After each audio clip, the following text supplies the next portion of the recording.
చూడండి ఈరోజు మనము తెలగపిండి వండుకుందాము. తెలగపిండి అంటున్నాను, మునగాకు తెలగపిండి వండాలి.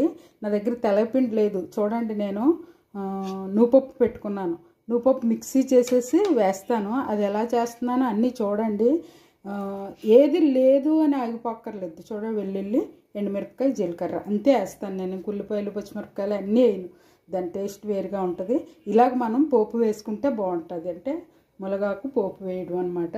అందులో మనము తెలగపిండి వేయాలి. తెలగపిండి బదులు నూపప్పు. తెలగపిండి కన్నా టేస్ట్గా ఉంటుంది నూపప్పు మిక్సీ పట్టేసి వేసుకుంటే. దాంట్లో ఒక్క టమాటా వేస్తున్నాను. ఇది ఇలాగా ఈ కూర ఎలా ఉంటుందో మీరు చేసి తిని నాకు కామెంట్ రూపంలో తెలియజేయండి. ఇది చేసే విధానం అంతా చూడండి. ప్లీజ్ ఒక లైక్ ఇవ్వండి. ఓకేనా అండి? ఇది స్టార్ట్ చేసుకుందాం.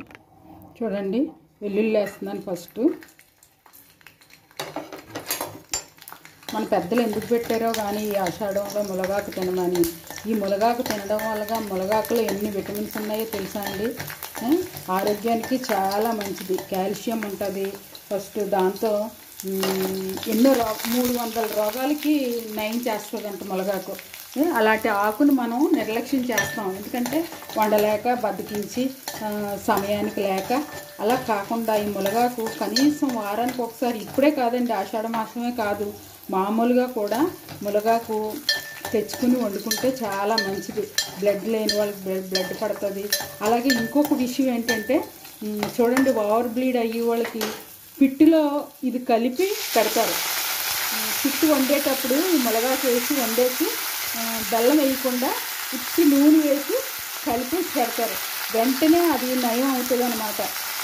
అలాంటి ఔషధ గుణాలున్న ఈ మునగాకుని మనం నిర్లక్ష్యం చేస్తాం. ఇలా మనం ఏదో ఒక రీతిలో వండుకుంటే కనీసం పప్పులో ఎలాగో పప్పు మనం వారానికి ఒకసారి 2 సార్లు ఎలాగో వండుకుంటాం. అందులో గుప్పుడు ఆకులు వేయండి, చక్కగా మంచి ఆరోగ్యం ఉంటుంది. మనకి ఈ ఔషధ గుణాలన్నీ మనం బాడీకి పనిచేస్తాయి. ఇలా మనం చేసుకుంటే చక్కగా ఉంటుంది. ఇలాంటి దాన్ని మనం నిర్లక్ష్యం చేస్తాం. ఇది ఇలా బాయిల్ అవనివ్వండి. ఈ లోపల మనం నూపప్పు పెట్టుకున్నాం కదా, నూపప్పు మిక్సీ చేస్తాం. నూపప్పులో కూడా బోల్ కాల్షియం ఉంది. నడు నొప్పులకి, కాళ్ళు నొప్పులకి అన్నిటికీ మంచిది. ఈ కర్రీ చాలా ఆరోగ్యం అన్నమాట. అలా మనం చేసుకుంటే చక్కగా ఉంటుంది. దాన్ని మనం విడవద్దు అసలు. చూడండి, ఇది బాయిల్ అవుతుంది. కాస్త ఉప్పు, కాస్త కారం కూడా వేస్తాను నేను. కొంచెం కారం ఫ్రీ రాలండి, చప్పగా ఏది తినలేను. కొంచెం కారం కూడా వేస్తున్నాను.